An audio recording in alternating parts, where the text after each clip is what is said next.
I have learned all I can from the carnage inside the Prophet's tomb. My brothers were slain, to the last man, sometime within the last few days. The false Prophet's followers died here by the hundreds, but in the end, they were victorious. I have sealed the tomb as best I can, and told the men of the nearby village that the Prophet is at last dead. I left them with the subtle threat that this place should remain hidden. I do not know if the Prophet survived, but I will follow their trail. No one escapes the Order of Trinity.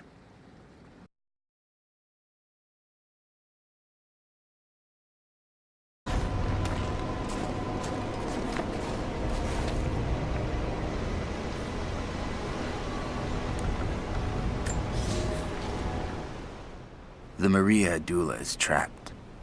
The ice gave way. Her spine snapped in two. No matter. While I hope to wield her cannons against the false prophet, we will continue on foot. I have 6 of the Order of Trinity's best, and we have been stockpiling food and supplies while the sailors starved. They do not know it yet, but they will give their life for the cause. My men and I will find our way out of these icy caves and continue on foot. Before the ship was swallowed by the ice to the south, we heard music. That will be our first stop. But first I must rest. The cold has sunk into my bones, and I am drowsy. Just a little sleep.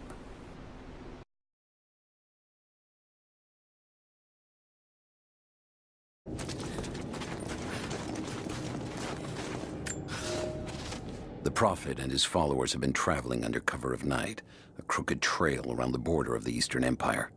I do not know where they are headed, and I suspect they do not either.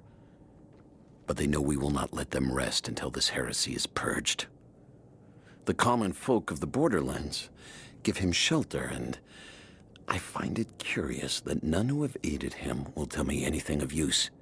Even when I threaten them with the wrath of Trinity or touch the edge of a knife to their throats, they stay silent.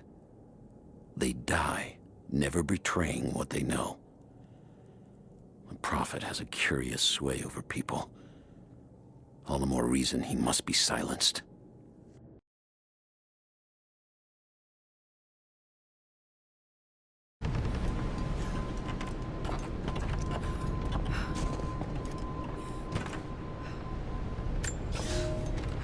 It's done.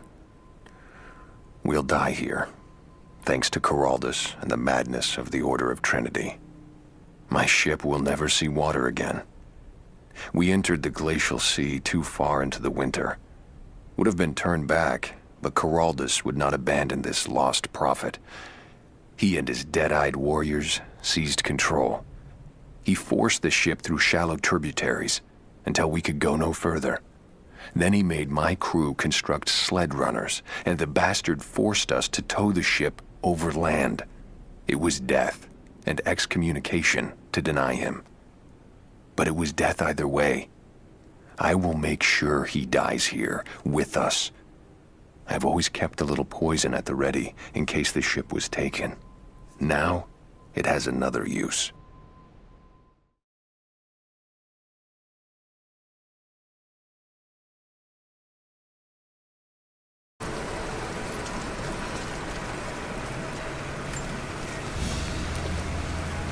An arrowhead carved from bone. This looks like Mongol craftsmanship. This was a whistling arrow.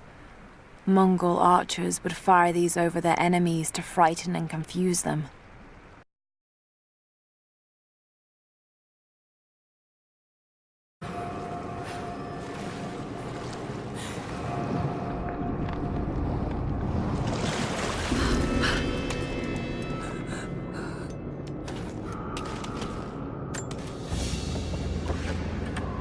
A paisa, a sort of passport.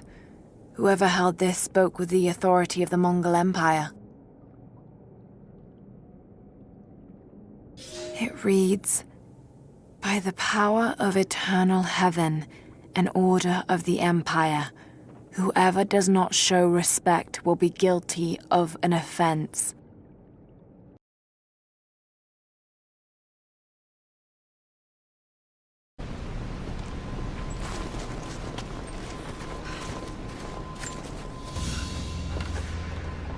Byzantine brooch. The enamel work is beautiful.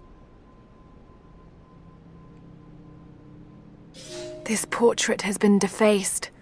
It looks like it was depicting the Prophet. They must have had to hide their faith.